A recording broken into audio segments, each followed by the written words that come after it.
সকাল সকাল পুজো দেওয়াটা হচ্ছে আমার একটা স্বপ্ন।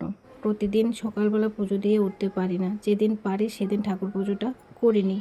আজকে ১২টার আগে পুজো দিয়ে নিয়েছি, কারণ সংসার ধর্ম আগে। আয়ুষ পূজা, স্কুল থাকে, হাজব্যান্ডের ডিউটি থাকে, তো ওদের খাবার দাবার টিফিন এগুলো করতে করতে অনেক দিন ১২টা পেরিয়ে যায়। এদিকে দেখো শ্বশুরমশাই এসেছে বাড়ি থেকে কাঁঠাল আর শশা নিয়ে।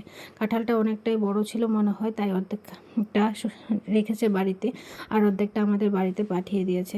এগুলো বাড়িতেই করেছে শশা, তো নিয়ে এসেছে, এখন ফ্রিজে ঢুকিয়ে রাখলাম, না হলে শুকিয়ে যাবে। কিছুটা রান্না করে গিয়েছিলাম সকালবেলা, হাজব্যান্ড আসবে ডিউটি থেকে, খাবে, কিন্তু আসেনি। তো কাঁকরোল দিয়ে আলু দিয়ে মাছ দিয়ে রান্না করেছিলাম, আর একটা রান্না বাকি ছিল ছানার ডাল, ওটাই এখন করছি কসুরি মেথি দিয়ে। দারুণ হয়েছিল। শ্বশুরমশাইকে একটা আম কেটে দিলাম, খেয়ে চলে যাবে। তো একটুখানি রেস্ট করেছে, প্রচণ্ড গরম পড়েছে, আমার এদিকে খিদে পেয়ে গেছে, তো আমি একটু খাবার নিয়ে বসলাম খেতে।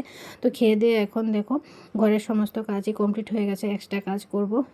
কালকে একটা ব্লাউজ বানিয়েছিলাম, আর একটা হাফ বানিয়ে রেখেছিলাম, ওটাই এখন কমপ্লিট করব। তো আজকে ব্লগটা এখানেই রাখছি, পরে তোমাদের সাথে আবার গল্প করব। টাটা, বাই বাই, ভালো।